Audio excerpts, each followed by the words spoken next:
It's time to open up a little bit of movie news. What? What? What? What? What? Okay, with the movie news, first and foremost, I should have all my stuff. I should have all my ducks in a row, you guys, and I don't, but I do now. So, first, a little bit of movie news. You may have heard a little movie called The Batman, being written and directed by Matt Reeves, very famously.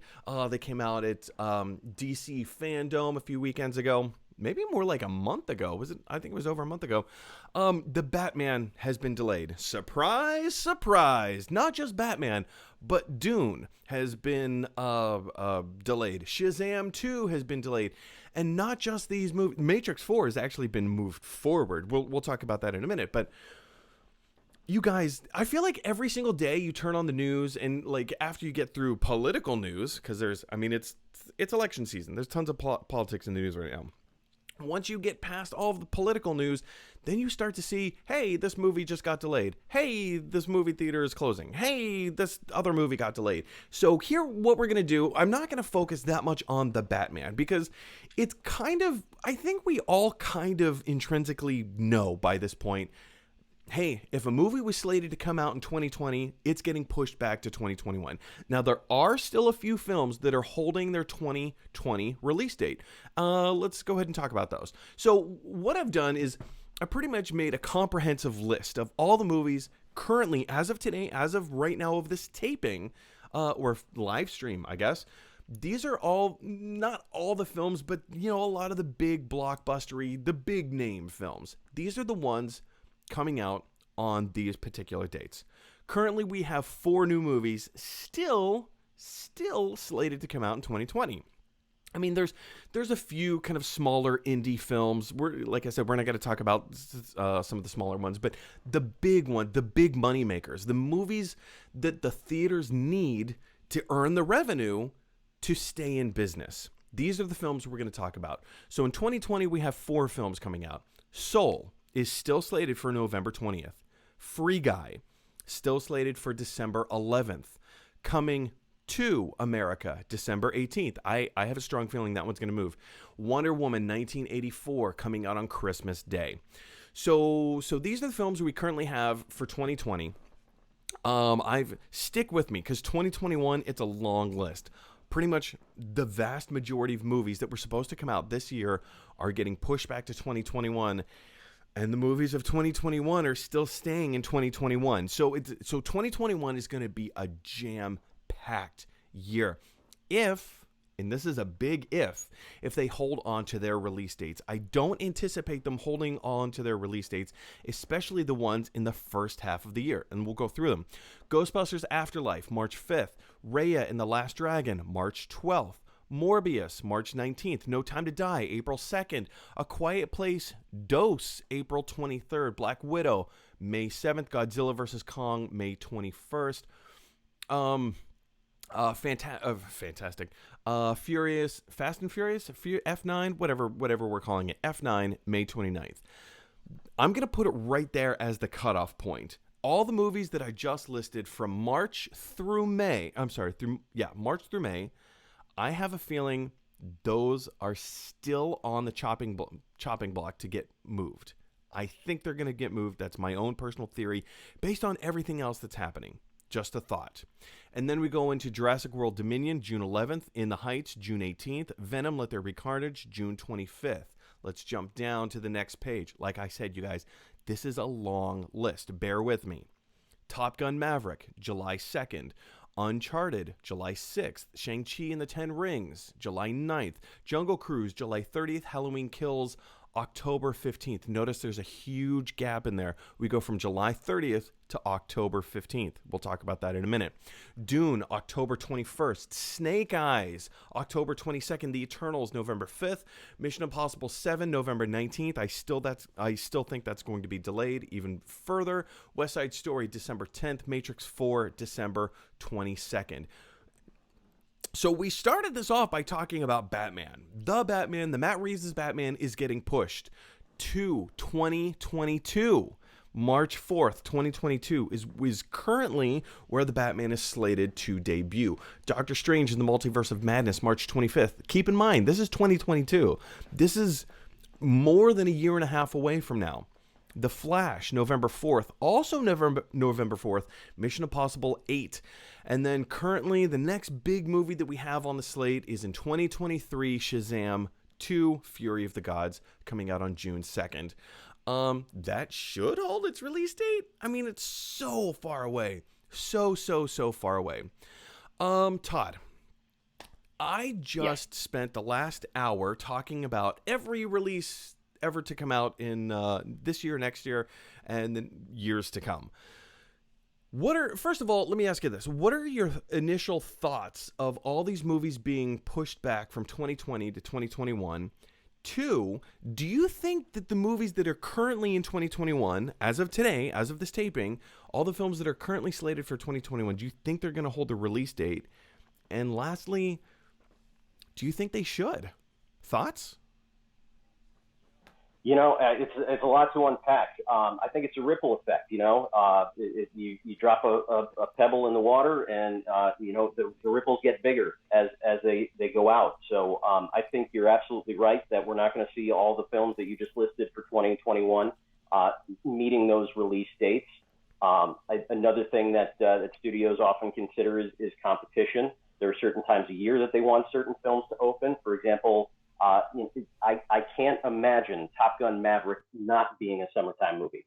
That's just, if they have to push it to 2022 or 2023 to keep it a summertime movie, I think that they will.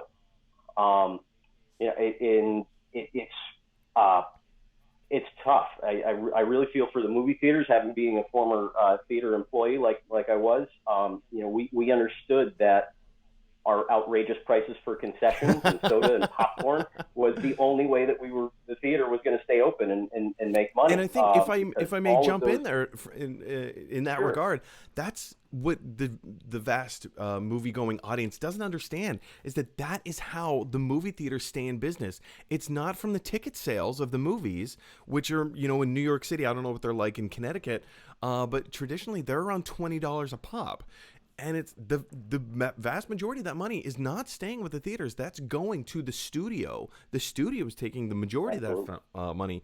But it's the popcorn, it's the soda, it's the candy, it's the nachos. That's where that's how they keep the doors open. Well, and that's why it's been nice to kind of see theaters step up their game with reclining seats, with improved food, improved concessions. A lot of them are serving alcohol now. Some of them are doing, you know, fine dining in the theaters, arcades. I mean, I think we're really just a couple of iterations away from the movie theater being its own theme park. When you spend a day there and you just happen to see a movie while you're at it. You know, it makes sense that they have to do that. You know, the timely thing, I was a teenager in the 90s, so our famous excuse was, listen, we're sorry that the bucket of popcorn cost $10, but that's the only way we're going to make money. All the money you just spent on that ticket goes to paying Jim Carrey $20 million a movie. It's true. Now, earlier I mentioned my personal cutoff is May 29th with Fast 9, moving into June 11th. I tend to think that everything from March through May of next year is still tentative. Maybe some of the bigger tent poles like No Time to Die, maybe Black Widow. They might be safe from being moved again. I know a lot of this depends on what the general population's reaction is to COVID. Like, are people still going to wear their masks? Are we just getting tired of wearing masks? How long is this virus going to continue? And I understand, like, a lot hinges on that. And a lot also hinges on the governor of New York, the governor of California, because New York and LA are the two biggest markets.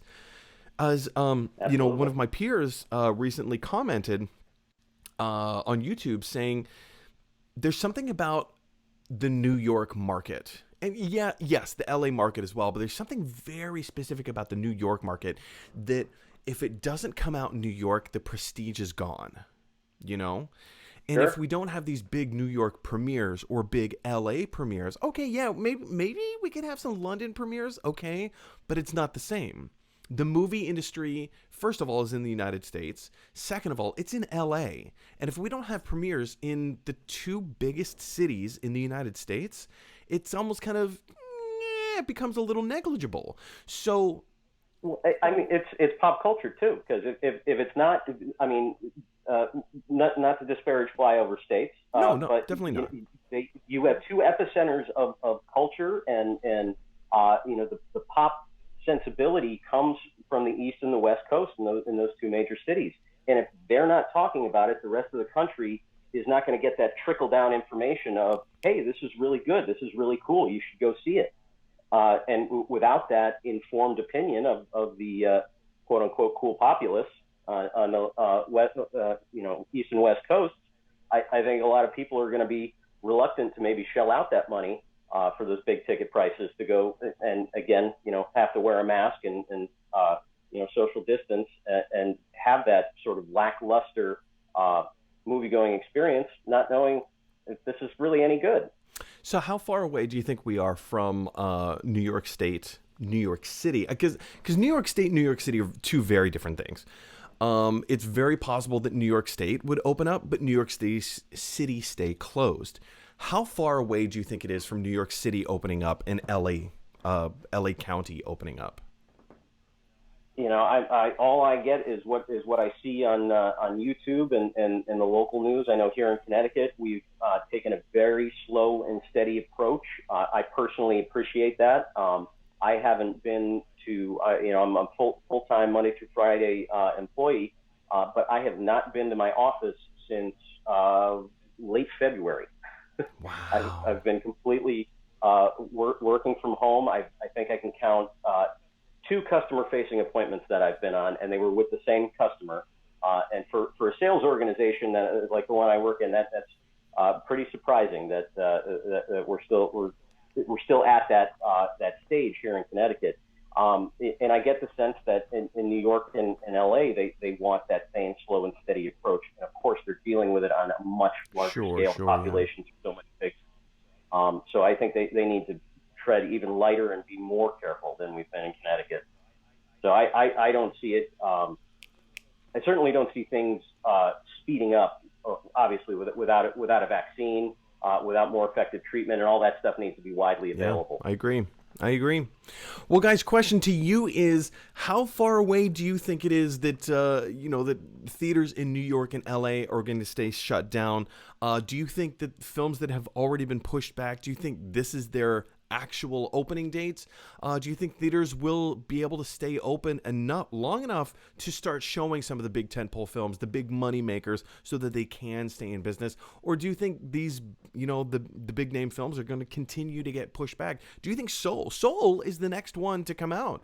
What is it? November 20th. November 20th. Do you think Soul is going to keep that? Do you think Free Guy is going to keep December, Coming to America, Wonder Woman? Do you think these films are going to hold their release dates? Or do you think they're going to continue to get pushed back? Jump down to the comment section below right now and let me know your thoughts. I'd be very interested. Hey, everybody. Thanks for watching. If you like this video, click like. And if you really like this video, click subscribe. And if you really, really like this video, click share. Because that is exactly what Weird Al Yankovic would want you to do. Dun, dun, dun, dun, dun, dun, dun, dun, dun, dun, dun, dun, dun, dun, dun, dun.